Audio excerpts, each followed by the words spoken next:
This is a 12-minute video to walk you through how to create an account and complete an application for the Emergency Community Support Fund through Community Foundations of Canada. So when you click on the link to apply, it will bring you to this page. And if you have a SurveyMonkey Apply login, you can log in here. If you don't, and I'm sure most of you probably don't have one, then you'll have to go to the top right-hand corner where it says register. If you click on register, it will bring you to this page where you'll need to enter some basic information. So this is going to be a test account.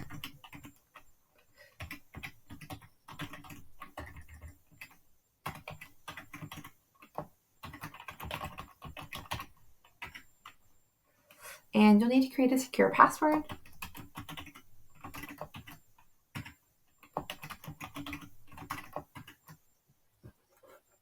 And you'll need to confirm that you are not a robot.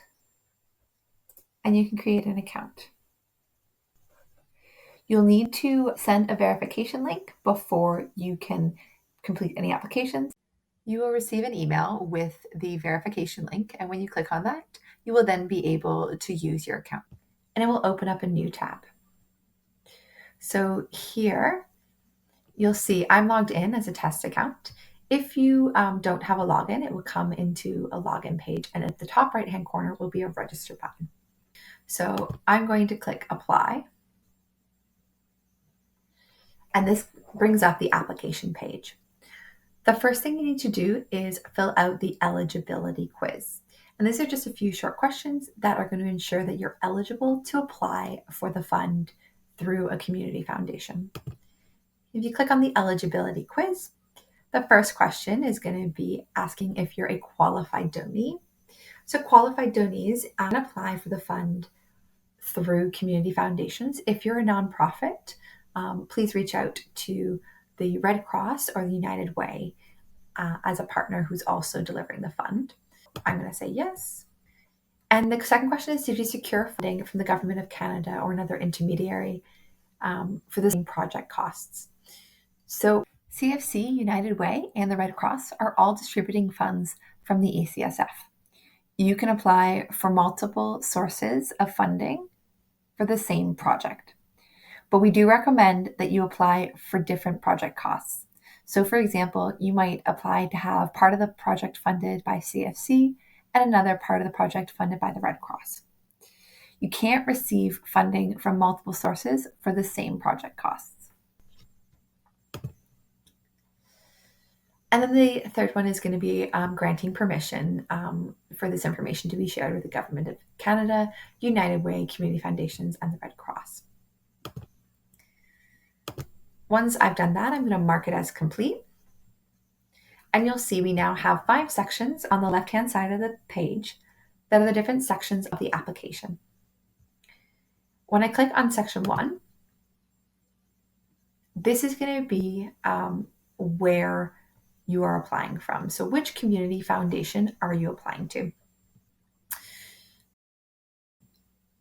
You'll see here, this is a link on our website. If you're not sure what your local community foundation is, you can go to their website and you can do a search there to find out what your local community foundation is. You'll see on the drop-down menu here the list of all the community foundations. Some community foundations, for example, Calgary, are going to be your own portal or are not going to be using this application. Very few foundations will be doing a separate application portal. So most applications will be done there, but if you do select one and it comes up with this message, that's why. A long list of all the different community foundations. If you can't find your community foundation on the list, you can also select at the very bottom Community Foundations of Canada and apply to us directly. And fill out a name. It will be automatically filled out from your registration, the email, your phone number. And with your phone number, please be sure to insert the dashes between the numbers. And your preferred language of correspondence, English and French. Once that's been marked as complete, I'll move on to the second section of the application. The second section of the application is going to be about your organization. So first, I'm going to enter the name of the organization. I'm going to enter the address.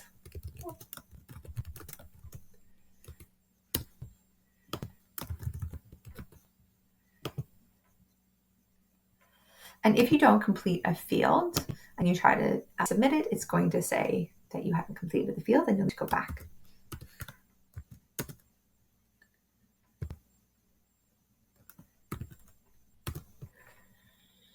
Here, you'll need to enter your charitable number or your status. So for example, if you aren't a registered charity and you don't have a charitable number, you can enter in your qualified donee status.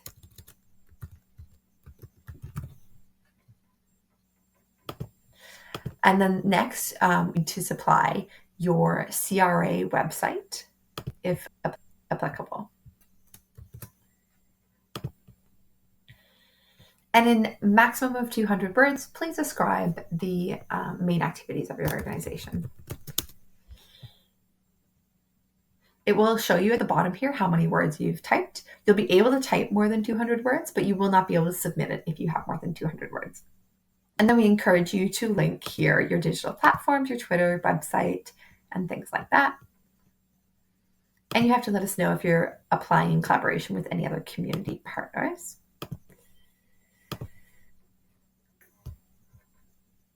So that's section 2 done. Section 3 is going to be about the project. So what is the title of the project?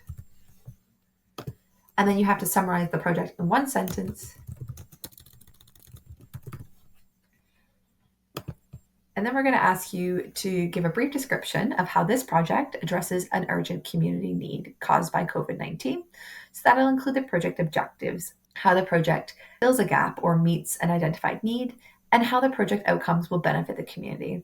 And the maximum for that is going to be 250 words. Next, if you can let us know whether you've applied either to the Canadian Red Cross or United Way for the same project costs.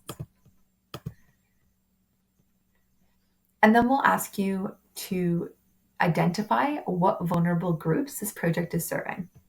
So you'll see here, there's a link to the applicant guide, which is the full list of the vulnerable groups that are listed. And they're in this drop-down menu. So let's say it is assisting those people experiencing homelessness and temporary foreign workers and caregivers. So there's up to 3, and then you can check additional vulnerable populations that it serves.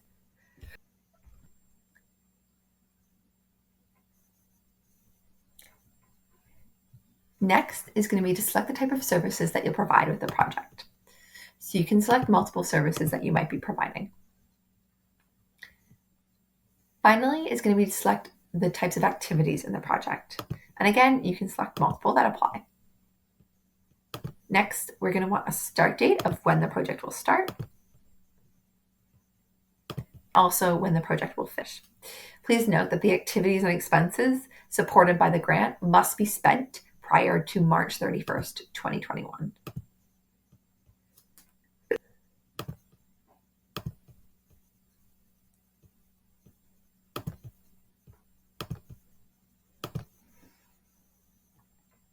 In which area is the project primarily taking place? And then, is your project being primarily delivered in the same location as your organization?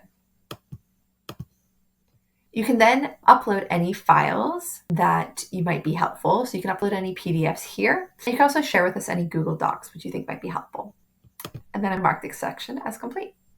And you'll see that it said that there's something that I have not answered.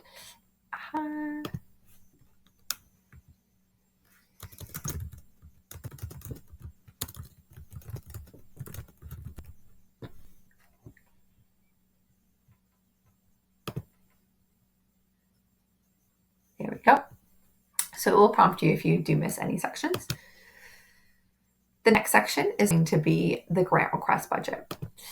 The best thing to do is to check with your local community foundation to see if they have any limits on the grant money you can request. It will depend on how big a population it is and what their sort of allocation is. So it can range. The best thing to do is going to be contact your community foundation. Will your project or program continue if you're awarded a smaller grant? And then we encourage you, if you have a budget, to upload a budget file here. And there's also a budget template if you would like to make a budget. And you can mark as complete. And the last section is going to be the authorizations and declarations. So we want to know if you owe any money to the Government of Canada, if any form of public servants will be involved. And the authorizations are going to be declaring that the application is accurate, that you have not secured funds from another emergency community support fund provider for the same expenses, and that you have the appropriate signing authority. Once you have completed all that, you can mark that as complete.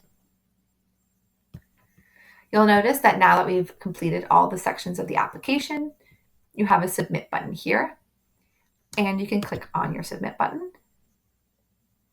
There's an option to review your application. So you can look through your application, make sure it has everything that you want, do a double check.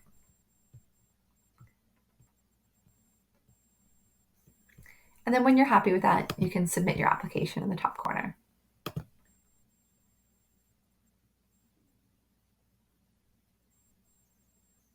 There you go, and your application has been submitted. Now that you have completed your application, the next time you log into the portal, you'll come to this page and you'll see it has See My Application and Apply here. Apply would be to start another application, and if you look at See My Application, you'll be able to see all the details of the application you submitted.